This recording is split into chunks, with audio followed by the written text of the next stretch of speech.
하나님 만나는 시간 되게 하여 주시옵소서. 하나님 성령 하나님 역사해 주시지 않으면 하나님 우리 예배할 수 없습니다. 하나님 만날 수 없습니다. 주님 도와주시고 하나님 우리 가운데 함께하여 주시옵소서. 우리 성령의 역사하심을 구하며 다시 한번 기도하며 나아갑니다. 기도하겠습니다. 하나님 감사합니다. 주님 하나님 이 시간 성령 하나님의 도우심을 구하며 나아갑니다.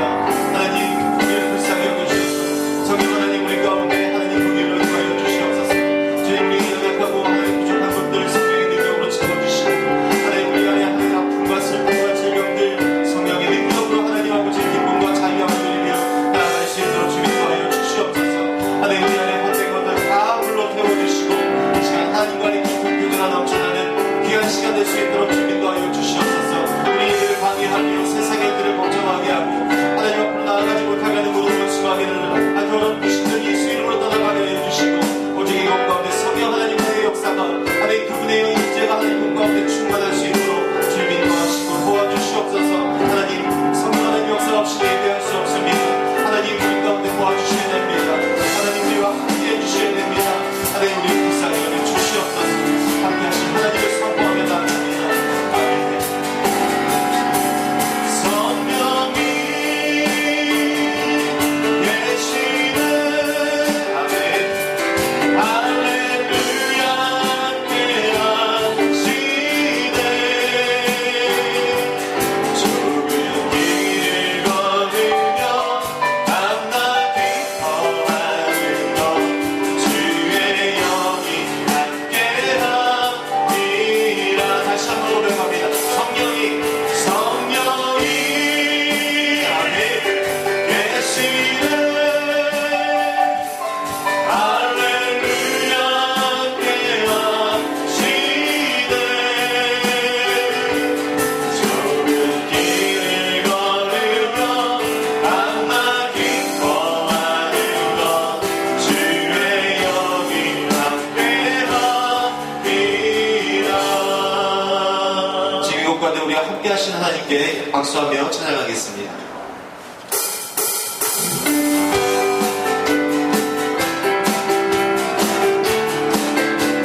내가 매일 기쁘게 술래에게 행하며 주의 팔이 나를 안보하리요. 내가 주의 근본을 받는 참된 믿음은 주의 영이 함께하리라. 성령이 계시네. 할렐루야 함께하시네.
세상 모든 민족이 구원을 얻기까지 쉬지 않으시는 하나님, 주의 심장 가지고 우리 이제 일어나 주 따르게 하소서. 세상 모든 육체가 주의 영광 보도록 우리 부르시는 하나님, 주의 손과 발 되어 세상을 치유하며 주 섬기게 하소서. 우리가 같이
역사하심을 구하며 기도합시다. 성령 하나님 이곳 가운데 물이마다 덮음같이 하나님의 역사와 하나님의 임재가 충만하길 원합니다.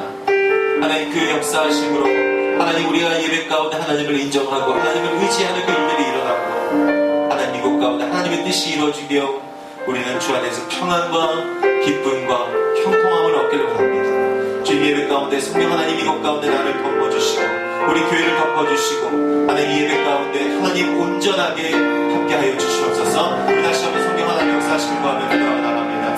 기도하겠습니다. 할렐루야. 여러분 지금 이곳 가운데 하나님 함께하심을 믿으시기 바랍니다.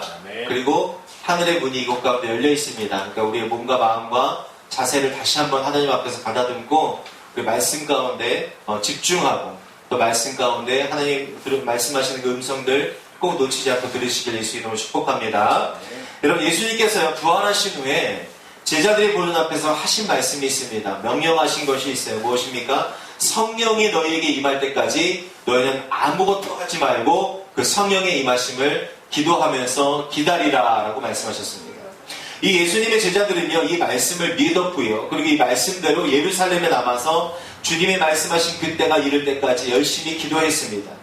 그 믿음대로요 어떻게 됐습니까? 오순절날 예수님께서 약속하신 성령님께서 제자들에게 임하는 그 은혜를 입었습니다. 여러분 성령 충만해진 사람들의 이 삶은요 특징이 있었는데 이전의 삶과는 달랐습니다. 이전의 사람들이 아니었습니다. 무식했고요 배우지 못했던 그 제자들 여러분 그들이 되게 잘났던 사람들이 아니었죠. 하나하나 정말 그냥 일반인이었고 정말 아무것도 모르는 그런 낮은 사람들이었습니다. 그러나 여러분 무식했고 배우지 못했고 더 이상 두려움에 떨던 그 인생이요 이제는 더 나약한 인생이 아니라 담대하게 복음을 전하는 예수 그리스도의 참 제자로 변화된 모습을 우리는 사도행전을 통해서 알 수 있습니다. 그런 그들의 입을 통해서 어떤 것이 선포되었습니까? 예수께서 참 그리스도이시고 참 하나님이신 것이 세상 가운데 선포되어졌고, 오직 예수 그리스도를 통해서만 여러분 영생을 얻을 수 있음을 온 세상 가운데 선포되어졌습니다. 여러분, 우리가 잘 알고 있는 옛날 동화책 중에 벌거벗은 임금님이라는 책 기억나시죠? 늘 자신이 최고라고 생각하는 교만의 최고봉에 올라있던 이 왕에게 한 재봉사가 어떤 일을 저지릅니까? 옷을 하나 만들어주면서 이 옷은 마음이 착하고 정직한 사람들에게만 보이는 투명 옷입니다 라고 이렇게 왕에게 속이죠. 그리고 그 옷을 줍니다. 근데 왕은 또 어떻게 합니까? 왕도 그 말에 넘어가서 그 옷을 벌거벗은 채로 진짜 옷이라고 생각하고 입고 다닙니다. 근데 주변 사람들의 반응이 더 웃기죠. 자신이 정직하게 보이고 싶어서, 나는 바른 사람인 것처럼 보이고 싶어서 어떻게 해요? 그 왕에게 뭐라고 말합니까? 옷이 정말 멋집니다. 최고의 옷입니다. 이렇게 얘기하고 다녀요. 왕도 그 말을 듣고 자신이 옷을 걸치고 있는 것이라고 착각하고 다닙니다. 그런데 어느 날 어떤 일이 벌어져요. 이제 왕이 시가 행진을 하는데 벌거벗은 채로 그 투명 망토를 생각하고 입고 나가죠. 사람들 역시 마찬가지였습니다. 지금 이 백성들 역시 무식하게 보이기 쉽지 않아서 정직한 사람으로 보이고 싶어서 왕에게 멋있다고 박수를 막 쳤어요. 그런데 그 사건이 깨지는 계기가 무엇입니까? 한 아이의 외침이었죠. 임금님이 벌거벗었습니다 라고 외치는 그 한 아이의 외침으로 인해서 모든 사람들이 다 제정신으로 돌아오게 됩니다. 그리고 자신들의 그 행동과 자신들의 말이 얼마나 수치스러웠는지, 얼마나 잘못되었다는 것을 알게 되죠. 여러분, 그는 자신에 대해서 정직하지 못해서, 그 왕은요 자신에 대해서 정직하지 못했기 때문에 그런 수치를 당하게 되었다는 겁니다. 세상의 질서는요 어떻게 됩니까? 심은 대로 반드시 거둔다라고 성경은 말합니다. 콩을 심으면 콩을 거두고요, 쌀을 심으면 쌀을 거두게 됩니다. 또 열심히 운동한 사람은 어떻게 될까요? 몸짱이 되겠죠. 그렇죠?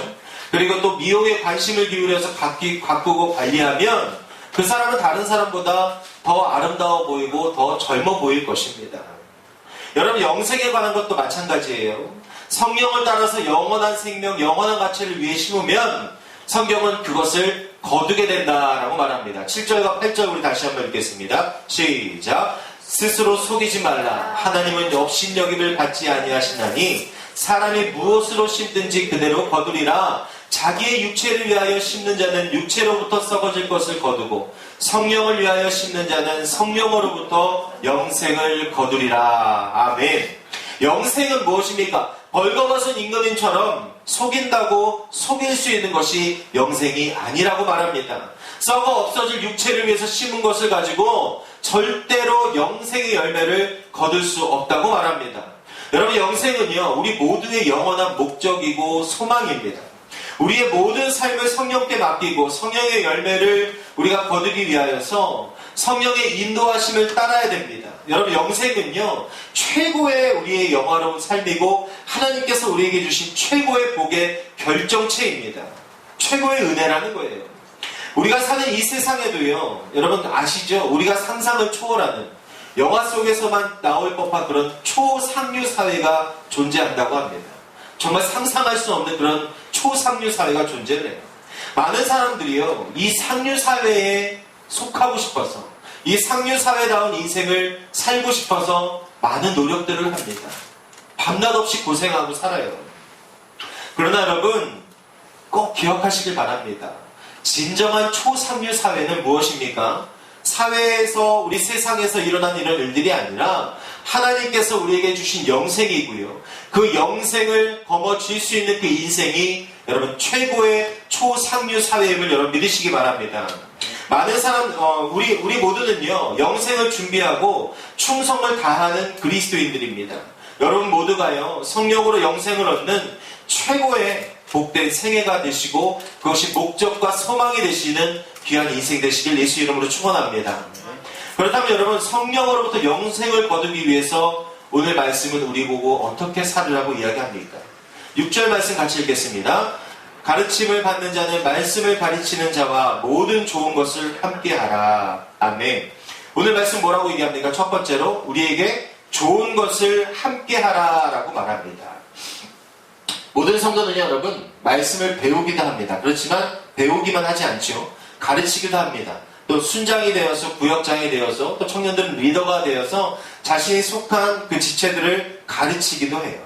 여러분, 배우는 과정을 지나서 가르치는 위치에 서게 된다는 겁니다. 또한 평생의 가르침을 받고 또 평생 가르치고 때에 따라서는 학생과 선생이 되어야 됩니다. 그러므로 여러분, 모든 성도들은요, 목회자, 교사, 전도자, 교회의 직분자들과 모든 좋은 것을 함께하고 나눌 줄을 알아야 됩니다. 성도야말로 여러분, 최고의 가족이고요, 그 이웃이고 친구이고요, 교회는 큰 가정이고 모든 성도는 가족이기 때문에 그렇습니다. 슬픔과 기쁨을 함께하는 영원한 가족이 바로 이 교회 공동체라는 겁니다. 여러분, 그렇지 않습니까? 우리 나중에 천국 가면 어떻게 합니까? 죽을 때까지 아니에요. 영원히 봐야 돼요. 끝이 없이 봐야 되죠. 보기 싫어도 계속 봐야 됩니다.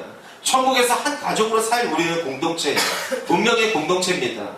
그런데 어느 순간부터 이 교회라는 곳이 굉장히 어려워진 곳이 되기도 했고, 또 교회와 목회자들이 타락하면서 성도들이 교회와 목회자를 신임하지 못하고 불신하면서 이 가족 공동체라는 것이 많이 깨졌습니다. 그러나 여러분, 생각해 보십시오. 세상에 어디 나가도요, 여러분의 진짜 가족들, 여러분의 집에 안에 같이 살고 있는 그 가족 외에 여러분의 일 가운데 발벗고 나서고 여러분들을 전심으로 도와줄 수 있는 분들은 여러분, 이 교회 공동체 가족밖에 없습니다. 이 교회 공동체 가족이요, 여러분, 정말 이 성경에서 말한 대로 우리의 큰 가정이라고 생각하시고, 여러분, 이 귀한 분들과 함께 성령으로 영생의 길을 걸어갈 수 있는 저와 여러분이 되셨으면 좋겠습니다. 모두가 사랑스러운 존재들이죠. 너무나 얼마나 귀한 분들입니까? 좋은 것을 함께 나누며 살아야 될 가장 존귀한 대상들이 바로 이 믿음의 동역자들이라는 겁니다. 여러분, 사람들마다 좋은 것이 다 다릅니다. 우리 시온이는 뭐가 제일 좋니? 라고 물어보면 그 대답은 당연하죠. 장난감입니다. 굉장히 마음이 섭섭할 때가 있어요. 아빠가 좋아, 장난감이 좋아, 그럼 뭐라고 그래요? 장난감이 좋아 라고 이야기하죠. 내쫓고 싶은 마음이 막 들 때도 있습니다. 또 어른들은요, 음식을 좋아할 수도 있고 또 옷을 좋아할 수도 있습니다. 또 물질, 명예, 건강, 영적인 것에 이르기까지 사람들에게 각자 좋은 것은 너무나도 다양합니다. 그러나 내게 좋은 것이 여러분 대부분 다른 사람들에게도 좋은 것이라는 공통점이 있습니다. 즉, 좋은 것이 무엇일까라고 내 안에 고민할 때에, 내가 무엇을 좋은 것을 사람들과 나눠야 할까라고 고민할 때에 내게 좋은 것이 있다면 여러분, 그것을 사람들과 그리고 공동체와 나누면 된다는 겁니다. 여러분, 톨스토이의 인생론이라는 이야기가 있어요. 여기에는요, 한 이야기가 등장을 하는데, 숲속에서 길을 잃은 남자가요, 늑대에 쫓기게 됩니다. 그래서 막 도망가다가 앞만 보고 뛰어가다가 우물에 빠지게 돼요. 파놓은 그 우물에 빠지게 됩니다. 그 깊은 곳으로 막 떨어지게 됐는데 이제 죽었구나 하는 도중에 중간에 삐져나와 있는 나뭇가지에 걸려서 겨우 멈추게 돼요. 그래서 이 남자가 눈을 딱 떴습니다. 나뭇가지를 손으로 겨우 잡고 버티고 있어요. 나뭇가지가 이렇게 나와 있는데요, 굵은 게 하나 나와 있어서 양쪽으로 갈라져 있더래요. 그래서 굵은 걸 잡고 있었는데 한쪽에는 보니까 벌들이 만들어 놓은 벌집에 꿀이 가득 차 있었고요. 또 한쪽에는 보니까 쥐가 앉아가지고 그 나무를 갉아먹고 있더랍니다. 여러분이 지금 이 상황이라면요, 어떤 것을 먼저 처리하시겠습니까? 어디로 손이 가겠어요? 내가 잡고 있는 생명의 나뭇가지, 내 생명을 지금 버티게 해주는 이 나뭇가지를 갉아먹고 있는 쥐를 쫓아버려야겠죠. 그런데 이 남자는 어떻게 했냐? 쥐는 바라보지도 않고 그 와중에 꿀을 찍어서 입속으로 넣고 그 꿀맛을 음미하고 있었다고 합니다. 여러분, 이처럼요, 톨스토이가 말하고 싶은 것은 무엇이냐면은, 대책 없는 상황에서도, 대책 없는 인생에서도 눈앞에 꿀에 연연하며 살아가는 것이 우리의 인생이다라는 것을 이야기해주고 있습니다. 그 인생에 예수 그리스도의 십자가 복음이 전해지지 않으면요, 거짓 이 소명의 달콤함에 속아서 사망의 나락으로 떨어질 수밖에 없다는 겁니다. 그 인생에 예수 그리스도의 복음이 전해지지 않으면 지금 당장 내 생명을 위협하고 있는 이 쥐를 내쫓지 못하고 그 꿀이 주는 달콤함에 빠져서 그 꿀만 집어먹고 결국에는 이 쥐로 인하여 떨어져 죽을 수밖에 없게 되는 멸망의 길로 갈 수밖에 없다는 겁니다. 여러분, 한번 여러분 안에 대답해 보시기 바랍니다. 여러분에게 복음이 정말 좋은 것입니까? 한번 속으로 대답해 보세요. 여러분에게 진정 이 복음이 전부이고 내 인생에 정말 예수면 다다라고 외칠 수 있고 자랑할 수 있냐는 겁니다. 내 안에 정말 예수가 가장 좋은 것이고 예수가 가장 나에게 행복을 주는 존재라는 거예요.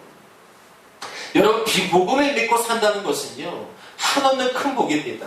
세상 사람들은 이해할 수 없지요. 이 세상에서 눈에 보이는 것들, 내가 가지고 있는 것들, 이런 것들, 세상에 좋은 것들이 가장 큰 복이라고 생각하고 내 앞길과 내 노후를 준비하는 것이 가장 지혜로운 길이라고 생각하죠. 이런 세상 사람들에게 2000년 전에 나를 위해 이 땅에 와서 십자가에 매달린 예수라는 사람이 있는데 그분이 하나님이시다. 그분 때문에 내가 영생을 얻게 되고 그분 때문에 내가 이 땅을 떠나서 하늘나라에 임할 것이다. 여러분, 이렇게 말하는 거 세상 사람들 절대 이해할 수 없을 겁니다. 오히려 손가락질할 거예요. 그러나 여러분, 성도의 삶은 그렇지 않죠. 성도의 삶은 내 안에 가장 소중한 것이 무엇입니까? 복음입니다. 예수 그리스도예요. 이 땅에서도 내 환경과 상황을 초월해서 나에게 하늘나라를 경험케 하시고 그리고 이 땅을 떠나서도 나를 위해 예비하신 그 집으로 돌아갈 수 있는 그 복을 주신 하나님. 여러분, 우리가 가르치고 배우는 입장을요, 교회 밖으로 확대해서 생각해 볼 때 여러분, 이 좋은 것들, 우리가 가지고 있는 최고의 것들을 함께 할 대상들은 더 많아지고 더 넓어집니다. 우리가 가진 가장 좋은 것, 복음을 갖지 못한 자들이 참 많이 있다는 겁니다. 아니요, 교회 안에서도 이 복음을 갖지 못한 자들이 많이 있습니다. 그들도 복음을 가질 수 있도록 우리가 어떻게 해야 됩니까? 나눠야 됩니다. 그들에게 흘려보내야 될 줄 알아야 된다는 거예요. 성도 여러분, 좋은 것을 위해서 하나님께 기도하시기 바라요. 하나님, 내 안에 나누기 위하여, 흘려보내기 위하여 좋은 것이 흘러 넘치게 원합니다. 하나님, 내 안에 세상적으로도 좋은 것들 채워주시고 또 하나님 영적으로도 좋은 것들 채워주셔서 내 안에 복음이 충만하게 하나님 역사해서 내가 이런 것들을 내 이웃과 내 교회 공동체와 그리고 교회 밖의 사람들에게 흘려보내고 나눌 수 있도록 주님 도와주십시오. 여러분, 이렇게 기도하는 인생 되시길 축복합니다. 좋은 것을 얻게 해달라고 기도하세요. 좋은 것을 주신 하나님께 그때그때마다 여러분 감사하고 반응하고 찬양하시길 바랍니다. 그리고 여러분, 내가 좋은 것을 받은 것, 꼭 물질만 아니라 어떤 물건뿐만이 아니라 내가 받은 은혜도 자꾸 나누십시오. 여러분, 요즘은요, 재밌는 게 무엇이냐면요, 서로에 대한 간증이 없어졌습니다. 기독교인들 가면 서로에 대한 고백들이 사라졌어요. 제 어린 시절을 기억해보면 참 은혜로웠던 시간이었구나라고 돌아볼 수 있는데, 저희가 중등부 때는요, 중학교 때는 이 중학교 1학년만 올라가면 찬양 인도부터 시작해가지고 모든 수련회 진행, 예배 말씀만 빼놓고는 전부 다 학생들이 다 진행을 했습니다. 중학생들이. 제가 지금 기타를 칠 수 있는 이유도 뭔지 아십니까? 제가 어린 시절에는요, 중학교 1학년 올라가면 교회 안에서 기타 치는 게 당연한 거였어요. 남자가 기타 못 치면 바보였습니다. 그리고 꼭 필요했었어요. 그래서 그때 배우게 된 겁니다. 근데요, 그때는요, 삐삐가 있었습니까? 뭐가 있었습니까? 아무것도 없어요. 지금 그렇게 나이 많지 않은데 삐삐 그런 게 없었습니다.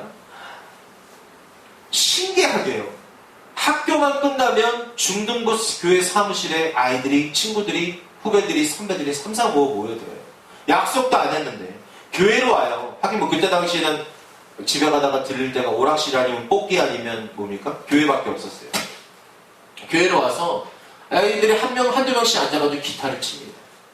그럼 막 기타 치다가 서로 같이 찬양을 아는 것이 나와 같이 불러요. 그러다가 기도도 해요. 그러다가 서로 간증도 하고 은혜를 나누고 도전을 줍니다.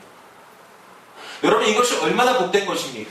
그런데요, 요즘은 이것이 없어졌어요. 서로 나누는 것이 없어졌다는 겁니다. 왜 없어졌을까요? 뭐가 있어야 나누죠. 그렇죠? 내가 받은 은혜가 있어야 나누죠. 내가 받은 기적이, 내가 경험한 역사가 있어야 나눌 것 아닙니까? 사랑하는 여러분, 내가 나누기 위해서 어떻게 해야 됩니까? 내 안에 내가 먼저 채워져야 됩니다. 복음으로 채워주고 하나님으로 채워주는 그 역사가 반드시 있어야 될 것을 믿으시기 바라요. 여러분, 우리 교회와 성도님들의 삶이 여러분 오늘 이 말씀처럼 좋은 것들을 마음껏 나눔에도 불구하고 내 안에 풍성함이 가득한 저와 여러분의 삶이 되시길 예수 이름으로 간절히 축복합니다. 두 번째, 성령으로부터 영생을 얻기 위해서 우리가 해야 될 것은요, 낙심하지 않는 것입니다. 우리 9절 말씀 같이 보겠습니다. 우리가 선을 행하되 낙심하지 말지니 포기하지 아니하면 때가 이름에 거두리라. 아멘. 여러분, 이 낙심은요, 누구의 주 무기인지 아십니까? 우리 미국의 가장 큰 전략 자산이 뭡니까? 항공모함이죠. 핵무기죠. 이 사단의 가장 큰 전략 자산 첫 번째가 바로 이 낙심입니다. 여러분, 누구나 우리는요, 특히 예수 믿는 사람들이라면 선에 대한 욕구가 있습니다. 선을 행하고 싶고 선을 베풀고 싶은 그런 욕구들이 다 있어요. 공부, 일, 성공, 그다음에 양심, 하나님을 위해 결심하고 노력하지만 우리 가운데 그 다음에 반드시 따라오는 것이 무엇입니까? 낙심입니다. 나 진짜 이렇게 해봐야지. 주일에 하나님 앞에 찬양하고 기도하고 말씀 듣고 주시는 마음이 있으면 그 당시에 결단합니다. 나 진짜 이제 이번 주도 이렇게 살 거야. 나 진짜 이번 주도 성경도 읽을 거야. 하나님 앞에 30분씩 꼭 기도할 거야. 이제 식기도만 하는 시절 떠나버릴 거야. 하나님 앞에 기도할 거야. 이렇게 말씀하시대요. 근데 그 다음에 반드시 찾아오는 것이 뭐예요? 낙심입니다. 낙심. 자신과 타인과 세상과 하나님에 대해서 낙심하게 되는 일들이 내 안에 넘쳐나게 된다는 거예요. 원망과 피곤이 겸하여서 옵니다. 그리고 모든 것이 다 귀찮아지고 다 부담으로 다가오고 그냥 아무것도 하고 싶지 않은 여러분 주저앉게 되는 그 낙심이 또 찾아온다는 거예요. 사단은요, 순간순간마다요, 선을 행하는 여러분 사람에게 낙심을 집어넣습니다. 사단은 그게 자신의 일이죠. 전공 과목입니다. 우리들을 잘 쳐다보고 있다가, 특히 그리스도인들 잘 바라보고 있다가 하나님 앞에서 결단을 해? 하나님 앞에서 네가 갑자기 감히 마음을 고쳐먹어? 그 순간마다 어떻게 합니까? 우리에게 낙심을 집어넣어요. 무엇으로? 내 환경을 바라보게 합니다. 내 상황을 바라보게 해요. 내 지금 처지를 바라보게 합니다. 이것들을 우리에게 주입시키면서 우리에게 하나님 앞에 결단했던 것들을 꿈도 꾸지 못하도록, 손가락 하나 까딱하지 못하도록 우리에게 낙심을 주입한다는 거예요. 그래서 좌절하게 됩니다. 그리고 자포자기하게 돼요. 여러분, 반드시 사단은요, 일하는 사람들에게 찾아와서 마음을 약하게 하고 여러분 흔듭니다. 일하려고만 하면 뭐 좀 해야지라고 마음 먹으면 시험에 들게 하고 넘어지게 합니다. 뿐만입니까? 교회 안에서 열심히 사역하고 봉사하는 사람들도 순간만 되면 그 낙심에 한번 빠지게 되면 모든 것을 손에서 다 놔버리고 좌절하게 만든다는 겁니다. 그러나 여러분, 하나님께서는요, 우리 모두를 향하여서 어떤 경우에도 낙심하지 말라고 격려하고 우리를 권고하고 계십니다. 여러분, 사람은 누구나 다 연약하고 부족한 존재입니다. 저는 말씀 전하는 이 일을 맡아서 그렇지 목회자도 여러분 성도들도 장로님 권사님들도요 다 하나님 앞에서 연약하고 부족한 존재들이에요. 여러분, 우리 성경에 유명한 인물들 있죠. 아브라함, 모세, 다윗, 다니엘, 엘리야. 여러분, 이런 분들도요 낙심할 때가 있었어요. 눈물을 흘리면서 차라리 하나님 나를 죽여주십시오. 내가 살아서 뭐합니까? 더 이상 못 살겠습니다. 차라리 나를 죽여주세요 라고 하나님 앞에 이렇게 기도할 때도 있었어요. 그러나 그 후에 어떤 일들이 반드시 일어납니까? 그 순간에 하나님을 만나는 역사가 일어납니다. 하나님이 찾아가셨습니다. 베드로와 바울도 마찬가지죠. 여러분, 베드로와 제자들 보십시오. 예수님 십자가에 달려 돌아가시고 나서 그 제자들이 처음으로 한 행동이 무엇입니까? 그래, 내가 3년 동안 주님과 같이 있었으니까 내가 배운 것들 가지고 내 세상에 나가 복음 전하겠다. 이렇게 했어요? 아니요. 그렇지 않습니다. 다시 돌아가자. 어디로? 낚시하고 고기 잡던 내 터전으로. 다시 돌아가서 낙심하고 좌절하고 주저앉아가지고 거기서 다시 본래의 삶으로 돌아가 있는 인생.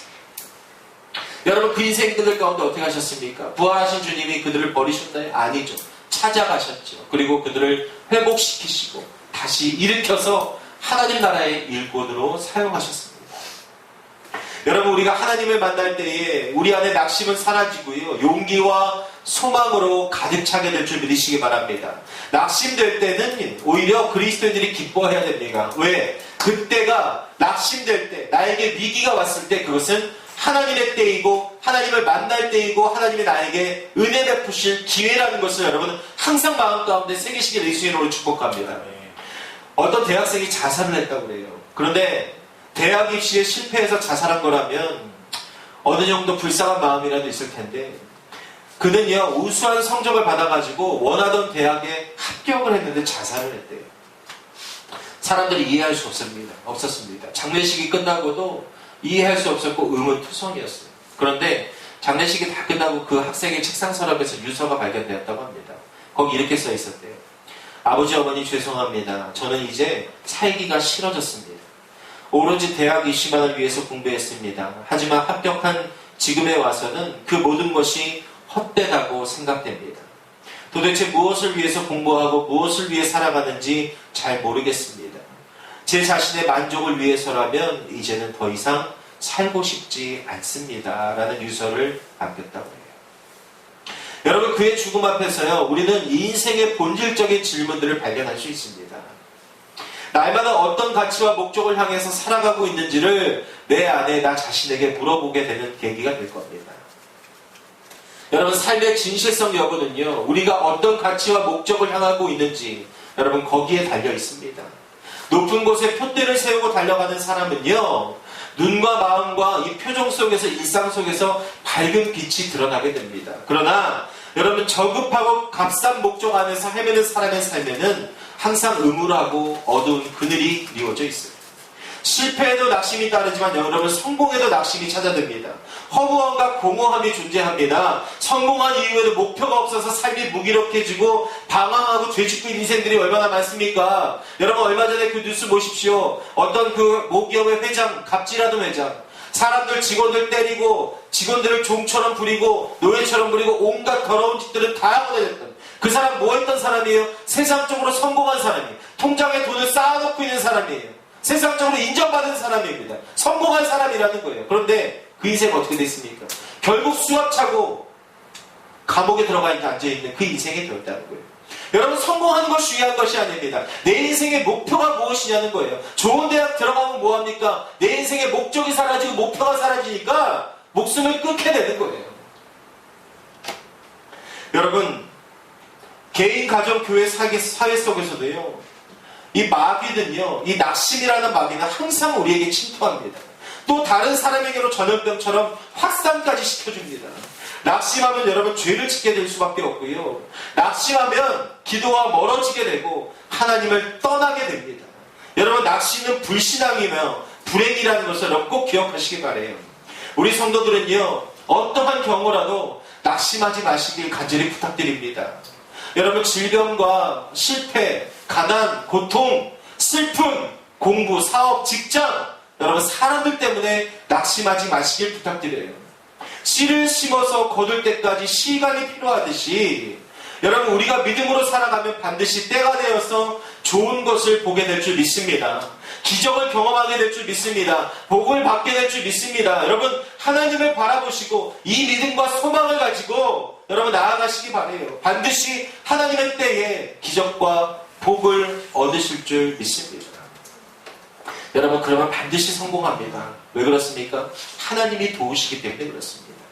하나님과 함께 여러분 낙심의 자리 가운데 있다면 여러분, 정말 작은 낙심이라도 여러분 틈을 주지 말고 남겨주지 말고 완전히 돌아서고 하나님과 함께 다시 한번 그 자리에서 일어나시길 바랍니다. 낙심을 물리치고 성령으로부터 영생을 얻는 복된 성도들 되시길 예수 이름으로 간절히 축복합니다. 성령으로부터 영생을 거두기 위해서 우리가 해야 될 마지막 한 가지가 더 있습니다. 10절 말씀 같이 읽겠습니다. 시작. 그러므로 우리는 기회 있는 대로 모든 이에게 착한 일을 하되 더욱 믿음의 가정들에게 할지니라. 아멘. 여러분, 기회가 있는 대로 무엇을 하래요? 착한 일을 하래요. 우리 옆 사람 인사합시다. 착하게 삽시다. 착하게 삽시다. 착하게 삽시다. 여러분, 이 기회라는 것은요, 이런 말도 있죠. 앞에는 머리카락이 있고 뒤에는 뭐예요? 대머리라서 앞에 왔을 때는 잡을 수 있지만 지나가면 뒤에 머리가 없기 때문에 잡을 수 없는 것이 기회다라는 이런 비유가 있습니다. 즉, 기회란 언제나 여러분 있는 것이 아니라는 거예요. 그래서 사도 바울은 기회가 있는 동안 기회가 있는 대로라고 말합니다. 기회는 여러분 짧고 빠르게 지나갑니다. 따라서 생명과 건강과 기도와 선행, 그리고 봉사와 충성의 기회를 여러분 우리는 반드시 선용하는 삶을 살아야 됩니다.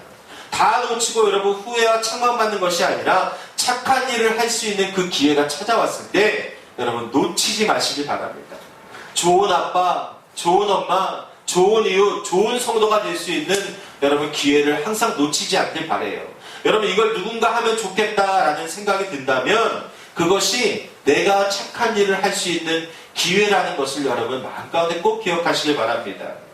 한 고을에요, 사또가 새로 부임을 했다고 그래요. 그런데 이 사또가 자신이 부임한 그 고을의 주민들을 시험하기 위해서 한 가지 일을 하겠는데, 사람들이 가장 많이 다니는 그 길목에다가, 지금으로 따지면 명동이나 강남쯤 되는 데다가 큰 돌을 하나 갖다 놨다고 합니다.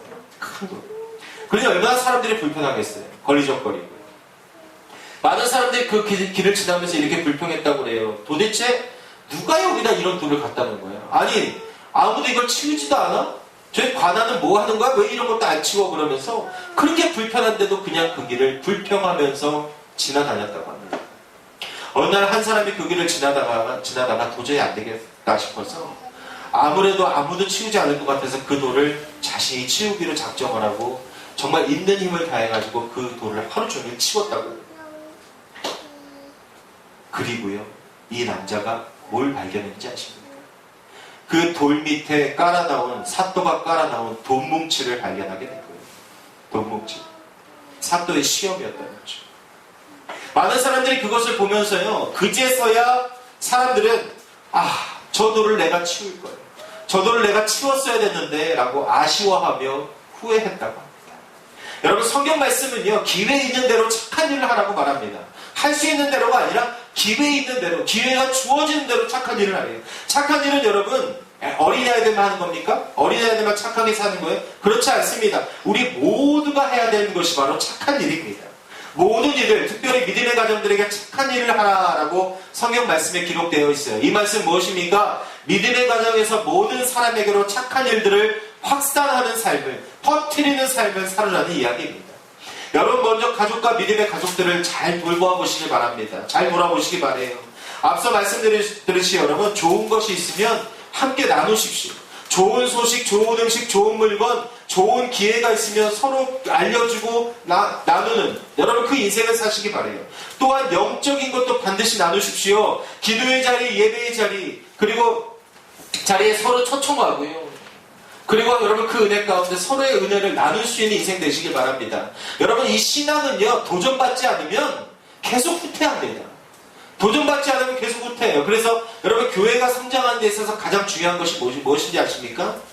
어떤 사람이 가장 필요한지 아세요? 믿음을 본받을 수 있는 사람이 가장 필요합니다. 일반 성도들 중에 믿음을 흘려보낼 수 있는 사람들, 내 믿음을 보여줄 수 있는 사람들, 여러분 교만이 아니라 정말 하나님 앞에 바로 선 그 믿음의 본되는 사람들이 교회에 딱 있을 때 그 교회는 부흥하게 된다는 거예요. 이상해요. 밖에 나가도 전도하잖아요. 목사라 그러면 그때부터 표정이 달라집니다. 그냥 일반 사람으로 접근하면 대화들 하는데요, 저 여기 교회 목사입니다 그러면 눈빛이요 딱 경계를 해요. 딱 경계하고. 왜 이렇게 됐을까요? 목사라는 존재가. 여러분, 차라리 그래서요, 요즘 시대는요, 목사 전도사들보다 일반 성도님들이 더 전도하기 쉬운 세상이고 더 전도가 잘 돼요. 왜 그렇습니까? 같은 처지거든요. 사람들은 목사라고 그러면 너는 목사니까 그렇지라고 생각을 해요. 저희도 사람인데. 우리는 뭐 뛰어넘는 거 없습니까? 우리 인내하는 거 없어요? 참고 견디는 거 없습니까? 더 많아요. 우리는. 목사들은 더 많습니다. 근데 목사니까 너는 그렇게 이야기한다고 생각해요. 그런데 같은 처지에 있는 성도들이요, 너 힘들지. 나도 이런 경우 있었고, 나도 이럴 때 있었지만 하나님이 날 붙잡아 주셨어요 라고 여러분 나눌 때에 그것이 정말 하나님의 역사하신 가운데 우리가 동참할 수 있고 동역할 수 있는 길이 된다는 겁니다. 여러분, 서로 더욱더 잘 섬기시기 바랍니다. 우리는요, 만나는 모든 사람들에게 선을 베풀 수 있는 인생이 되어야 돼요. 가족에게 여러분, 착하지 못한 사람들 있죠. 내 주변 사람들에게 선을 베푸지 못하는 사람들, 착하게 굴지 않는 사람들, 여러분 이런 사람들은요, 낯선 사람에게 절대로 착할 수가 없습니다. 낯선 사람에게 선을 베풀 수가 없습니다. 여러분, 만약 그 사람이 착해 보이고 선을 베푸는 것이 보인다면 그것은 거짓이고 위선이고 포장일 겁니다. 하늘의 영생을 얻은 자는요, 땅에서 어떻게 살 수밖에 없습니까? 착하게 살 수밖에 없습니다. 착하게 살고 여러분 선한 일을 하면 멸류관을 받는다는 것을, 하나님께서 반드시 보상하신다는 것을, 하나님께서 도우신다는 것을 하늘의 영생을 거머쥐고 있는 인생은 알고 있기 때문에 그렇습니다. 여러분, 기회가 있는 대로 선한 일을 하는 것이 성도의 삶이고 의무입니다. 그것이 성도답게 사는 것이고 여러분 교회를 빛낼 수 있는 것이고요. 내가 전도할 수 있는 길임을 여러분 꼭 기억하셨으면 좋겠습니다. 성도 여러분, 우리요 이제는 착하고 선한 일 많이 하다가 하나님 앞에 함께 갔으면 좋겠습니다. 기회가 있는 대로 여러분 착한 일을 하여서 여러분의 가정과 교회와 여러분의 인생을 빛낼 수 있는 귀한 삶이 되시길 예수 이름으로 축복합니다. 사랑하는 성도 여러분, 영생은요 최고의 목적이고 복입니다. 기억하십시오. 영생이 우리 안에 최고의 목적이고 복입니다. 오늘은 여러분 영생과 이어져 있어요. 지금 이 시간이, 지금 내 삶이, 지금의 이 현실이 나의 영생과 이어져 있다는 것을 한시도 여러분 놓치지 말고 생각하시기 바랍니다. 오늘 우리의 삶이 어떻게 심어지냐에 따라서 말씀대로 우리 안에 영생의 삶이 거둘 것이 달라진다는 겁니다. 사랑하는 여러분, 좋은 것을 함께하는 인생 되세요. 그리고 결코 여러분 낙심하지 마시기 바랍니다. 그리고 기회가 있는 대로 착한 일을 행할 수 있는 복된 인생 되시길 예수 이름으로 간절히 축복합니다. 그래서 성령으로부터 영생을 얻는 여러분 성도답게 빛나는 삶이 되시길 예수 이름으로 간절히 축원합니다. 이 시간 기도했으면 좋겠습니다. 하나님, 오늘 말씀